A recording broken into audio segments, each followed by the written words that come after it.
Bonsoir à toutes et à tous, bienvenue encore pour cette nouvelle édition de ce live émission consacrée encore à un sujet que j'aime bien. On va parler de cadrage. Donc vous êtes quelques-uns ce soir, donc c'est bien, on va pouvoir discuter ensemble. De quoi on va discuter? Donc comme je vous le disais, on va parler de cadrage parce que l'un des problèmes rencontrés souvent et à travers tout ce que je peux recevoir de vos photos notamment. Il y a vos photos et il y a aussi sur des groupes Facebook que je suis. Et puis, je me permets de donner un avis, en fait. Et j'ai beaucoup remarqué qu'il y avait beaucoup de bonnes intentions, mais souvent, c'était cadré un petit peu trop basiquement. On a tendance à regarder son sujet et à focaliser dessus. Voilà, donc je voulais faire une petite parenthèse en vous donnant quelques petites astuces pour donner beaucoup plus d'impact à vos photos.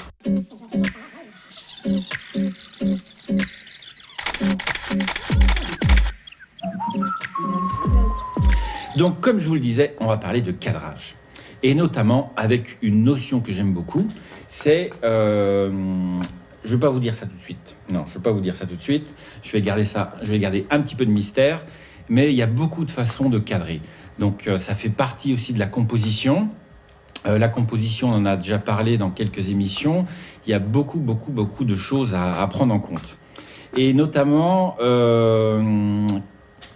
qu'est-ce que je voulais dire? Dans quel sens je voulais prendre ça? Donc, composition et cadrage, tout ça, c'est très lié.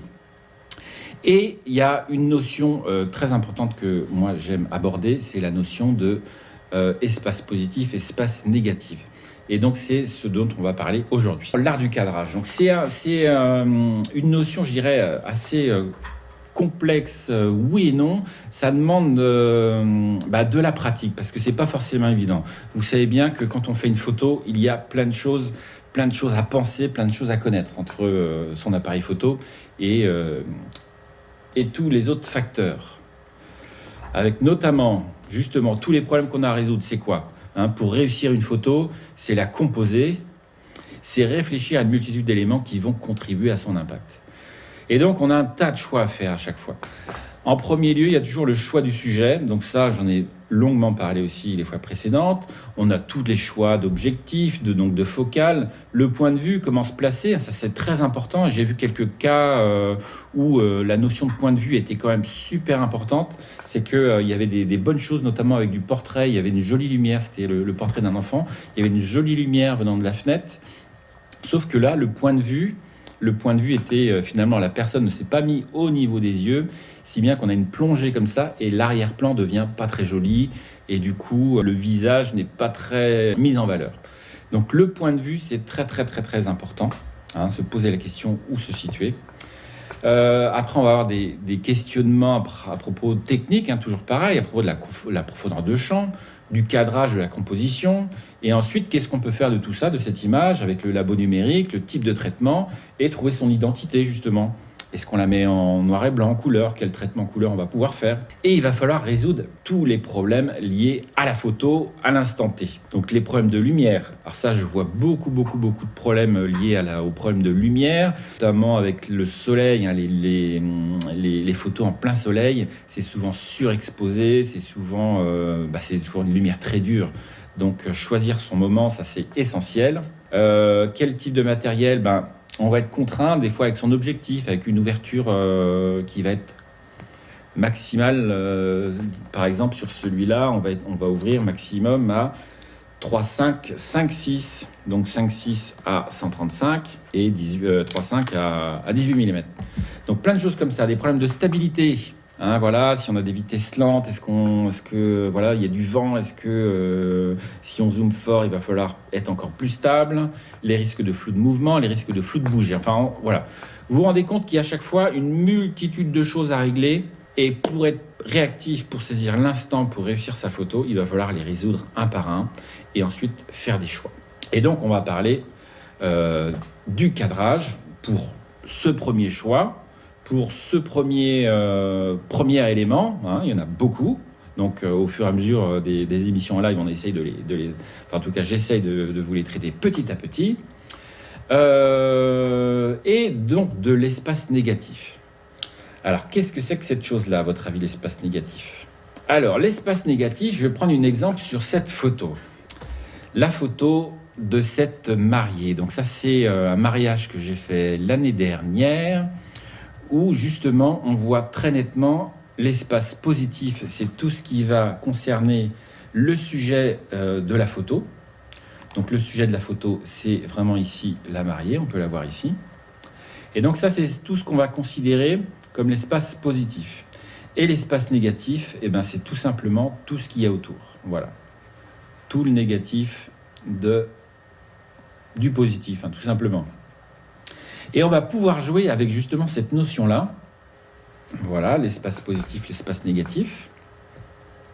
Et il y a justement un jeu que je m'amuse moi souvent à faire en mariage, en portrait et dans d'autres cas, je vais vous montrer ça, c'est jouer avec cet espace-là justement. Et ce que je vais faire, je vais donner beaucoup de place à l'espace négatif. Et donc, qu'est-ce que ça va engendrer cette façon de faire ? Ben, ça va permettre justement de porter l'attention sur l'espace positif, tout simplement.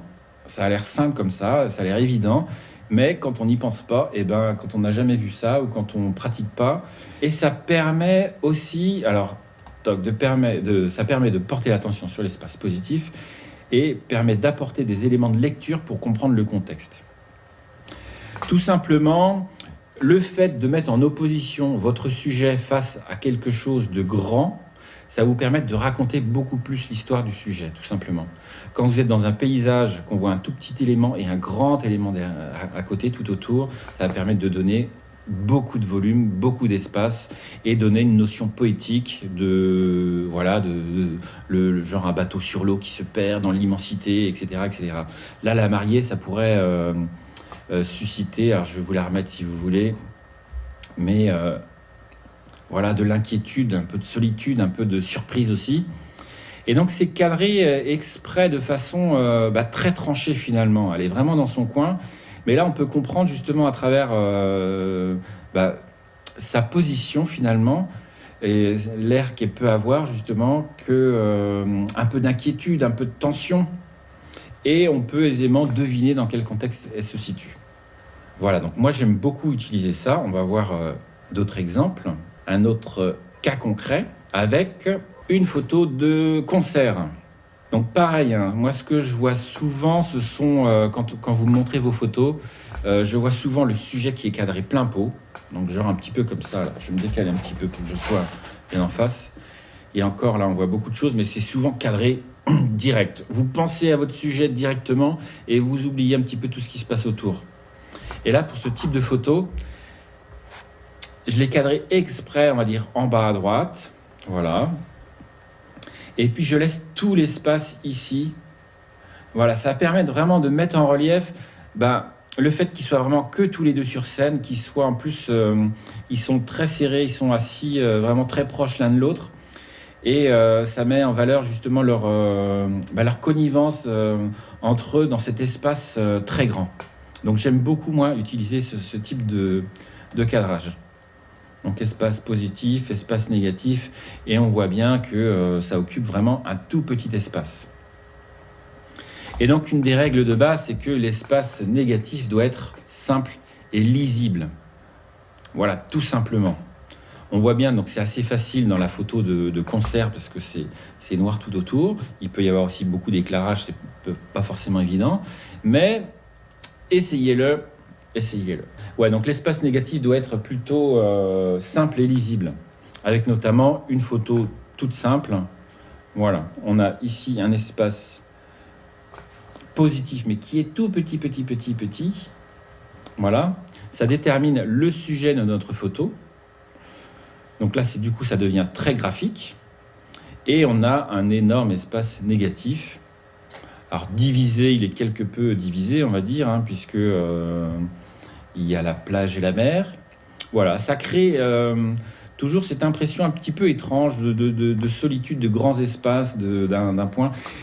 Et la lecture en devient vraiment, du coup, très facile. Et donc, ce que je vous disais, l'espace négatif ne doit pas manger l'espace positif, quoi. Et on ne doit pas être trop... l'attention ne doit pas être trop attirée, justement, par l'autre espace. Donc c'est pour ça que, genre sur cette photo-là, eh bien là, je dirais que c'est plus un cadrage un petit peu particulier, puisqu'on voit bien le sujet hein, qui se trouve... alors, je vais prendre ça. Ici, alors, justement, on se demande, est-ce que le sujet, c'est ça? Est-ce que c'est la porte ici, la grandeur de la porte? Alors, on a tendance à forcément trouver comme sujet toujours quelque chose d'humain, étant donné on va suggérer le mouvement avec ce personnage ici. Donc voilà. Mais je dirais que là, c'est un petit peu trop... c'est pas assez simple, on va dire, quoi. L'espace négatif n'est pas assez simple. Sur ce type de photo, on va faire attention aussi. Là, ça devient beaucoup plus compliqué. On a effectivement un espace positif et l'espace négatif est plutôt un petit peu désordonné, c'est un petit peu brouillon. Donc là, je vais pas forcément parler justement de choses simples. La photo est moins impactante. On va dire qu'elle est bien composée dans le sens où on a effectivement des proportions et puis alors toujours pareil, une même base, hein, des règles des tiers, le sujet principal sur un tiers, et puis avec des lignes directrices, hein, des lignes imaginaires qu'on peut voir ici. Toc. Une autre ligne ici directrice qui envoie vers le sujet qui est ici. Donc là, c'est plus, hein, comme je vous le dis, une composition avec des lignes directrices et puis une règle des tiers que vraiment un espace négatif. Et donc, on peut la retrouver ici. Là, on a vraiment un espace négatif, puisque tout autour, on est vraiment... on a beaucoup d'espace autour, et le sujet est cadré de façon... toujours pareil, on est sur quelque chose d'en bas à droite, là, tout simplement. Et le fait aussi de cadrer à l'inverse, donc de laisser d'espace au-dessus, à l'inverse du sens du regard. Voilà, quand on va avoir le sens du regard par ici, on va laisser l'espace ici, ça va créer par une espèce de chose un petit peu étrange, un sentiment un petit peu étrange, d'accentuer peut-être la solitude et d'accentuer le mystère de cette photo. Et d'accentuer tout l'espace qu'il y a autour, tout simplement. Donc j'aime bien, moi, cette photo-là. Voilà. Donc un exemple typique d'espace négatif. Donc en format carré, donc là c'est un choix que j'avais fait. À un moment je faisais pas mal de photos carrées. Alors j'ai passé un petit peu l'envie, j'aime plus ça maintenant, mais il y a quelques années, donc il y a 5-6 ans, j'étais pas mal sur le format carré. Donc voilà, c'était un choix à ce moment-là. Et on va pouvoir utiliser justement cette technique hein, pour raconter une histoire. Et puis... ça va être le but en fait. Le but c'est quand même de raconter une histoire, d'essayer de placer le sujet dans son élément. Et on va utiliser aussi donc, l'espace négatif et la répétition de motifs, si ça se présente bien. Et donc dans le cas de cette photo, donc là je vais utiliser les répétitions de motifs et minimiser l'espace positif. On regarde cette photo-là. Donc cette photo-là, c'est une de mes préférées, hein, de mes photos de mariés hein, qui fonctionnent très bien, je trouve. Ils sont vraiment ici, voilà. Ils sont vraiment ici, tout petits, tout en bas. Voilà. Si on regarde quel pourcentage ils représentent dans l'image, c'est vraiment, 5% à peine, 4%. Mais on va jouer justement sur cette composition de répétition de motifs avec des lignes verticales et des lignes imaginaires ici pour ici accentuer l'attention justement vers le couple de mariés ici. Donc on peut voir ici, hein, donc ça marche plutôt quand c'est plutôt propre, quand c'est plutôt répétitif, quand il n'y a pas grand-chose qui attire l'attention. On voit bien ici tout de suite, hein, l'attention est attirée vers la robe blanche ici, hein, qui se détache très bien ici de l'arche, hein, c'était du passage hein, tout simplement. Et donc ça fonctionne très bien. Donc un gros travail de composition, hein, je vous invite à essayer de réaliser ce type de photo, hein, justement avec le fameux espace positif, espace négatif. Donc bien sûr, le principe de ça, c'est de jouer avec aussi, donc on a dit les éléments répétitifs, mais on va pouvoir aussi jouer sur les contrastes de couleurs, on va pouvoir jouer aussi sur la symétrie, on va pouvoir créer comme ça des espèces de choses un peu bancales, mais qui fonctionnent tout de même correctement. Avec, ici c'est pareil, c'est une de mes photos préférées, je l'ai... avec un espace positif qui se trouve ici, le regard est porté par ici. Alors ce qu'on a tendance à faire, et moi ce que je préconise à chaque fois, c'est de cadrer justement pour laisser la place au regard ici. Donc vraiment laisser plus de place ici. Et là, j'ai fait l'inverse. Voilà. En jouant justement sur cette symétrie, sur cette ligne imaginaire ici, et laisser un espace négatif uni, en plus avec une dominante de couleurs bleu et rouge qui équilibre bien finalement cette photo. On va jouer aussi avec les fameuses lignes directrices et puis les contrastes. Une photo que, un peu bizarrement, je trouve qu'elle fonctionne très très bien et je trouve qu'elle casse un petit peu toutes les règles qu'on peut avoir. Celle-ci. On est dans un espace pareil positif qui est ici. Voilà, ce personnage-là. Donc, pour situer le contexte, je vous raconte un petit peu l'histoire. C'est un gardien de musée, hein, tout simplement. C'était à la Fondation Louis Vuitton à Paris. Et puis, j'aime bien, moi, regarder où tout le monde ne regarde pas, et notamment les gardiens de musée. Et je le trouvais, j'aimais beaucoup son attitude, moi, en fait, ici. Et j'ai essayé de le cadrer, justement, pour qu'il n'y ait aucun tableau, aucune œuvre d'art dans le champ. Et suivant, voilà, j'ai essayé de suivre une ligne imaginaire aussi. Et on va pouvoir jouer justement sur ce que je vous disais, le décalage qu'on peut avoir. Elle est un petit peu bancale parce que le personnage est complètement coincé là. Son regard en plus est dirigé vers le bord de l'image. Et je la trouve finalement... voilà, je trouve qu'elle fonctionne bien cette image et je trouve qu'elle est impactante parce qu'il y a un gros vide tout autour. On voit bien juste cette ligne directrice qui emmène vers le personnage. Et donc après, on peut jouer justement avec ces choses-là. Et c'est, je dirais, tout l'art de la photo, hein, pour que ce soit impactant. Ça va être vraiment penser, prendre le temps de le faire calmement. Alors, plus vous aurez l'habitude, plus vous serez rapide et plus vos compositions seront impactantes. Et c'est ce qui fera que vos photos se démarqueront, quoi, et que vous pourrez trouver votre style. Donc, l'espace négatif, un petit rappel. Donc pour un impact plus fort, hein, tout simplement, on accentue l'espace négatif. Voilà.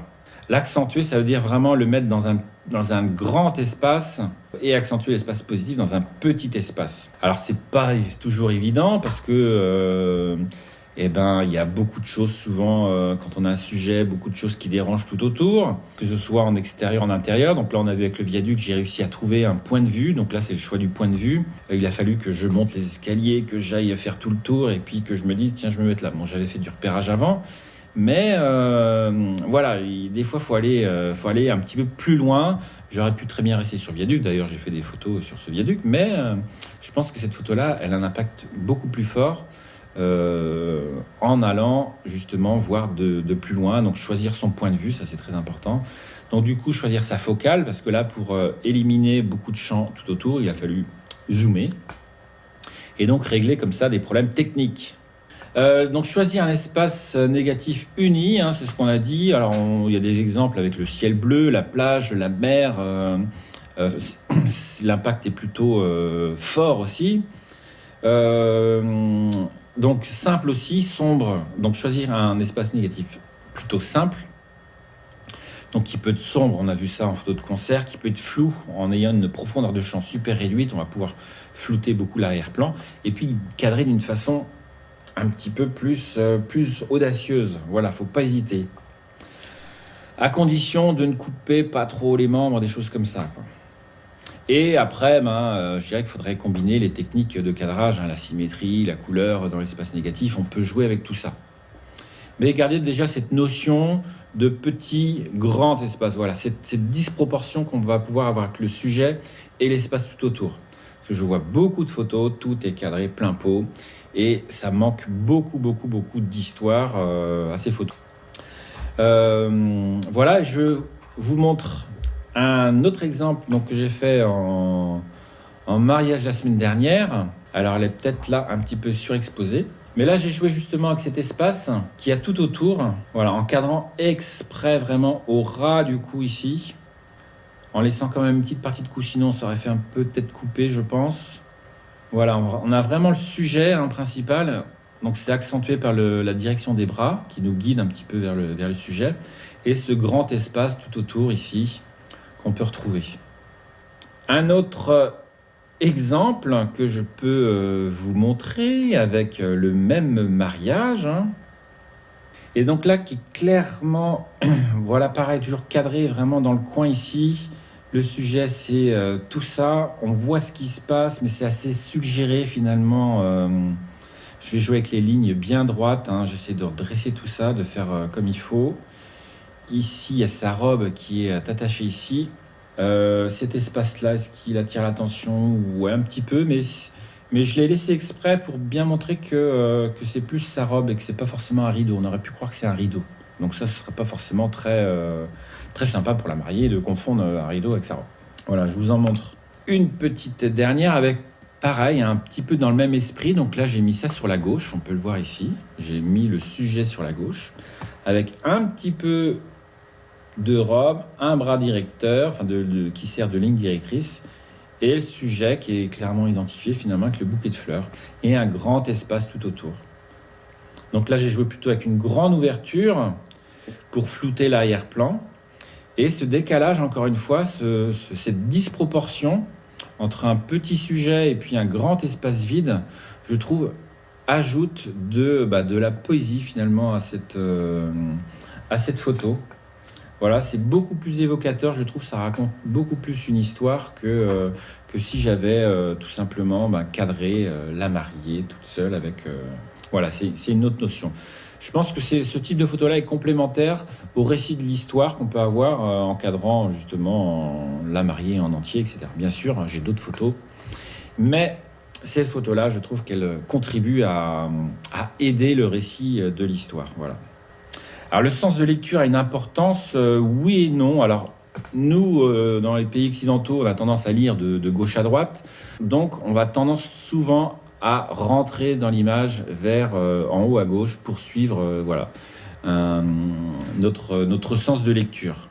C'est assez naturel, on va dire. Dans d'autres pays, ils vont plutôt être de droite à gauche. Et donc ça paraît... Alors après, c'est fonction de chaque sensibilité. C'est vrai que moi, j'ai plutôt tendance, j'ai remarqué ça en préparant, en regardant les photos que j'avais en préparant cette émission-là, c'est que j'avais effectivement tendance plutôt à les mettre plutôt à droite. Donc Matt, je dois tester cette technique samedi prochain pour un mariage. J'y pensais déjà depuis un moment, comme le couple petit au pied d'un grand arbre.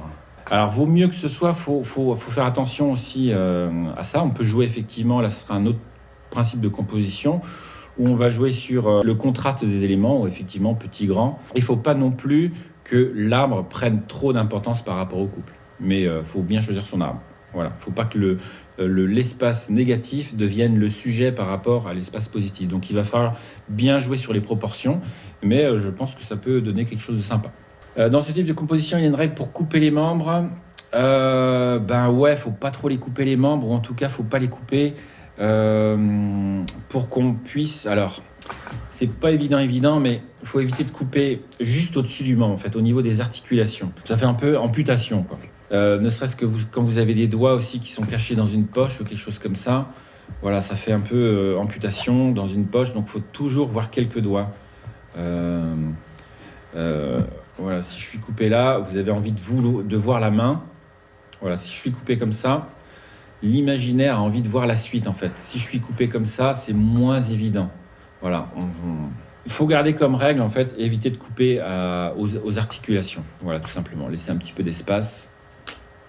Donc c'est bien, si possible, de ne pas trop les couper. Alors si possible, si vous coupez bas, de effectivement soit couper bien net au-dessus, soit en dessous, ou alors de demander à mettre les mains un peu plus comme ça, ou les relever pour éviter d'avoir des coupes tout simplement, quoi. Voilà, puis en plus, les mains ajoutent des lignes directrices.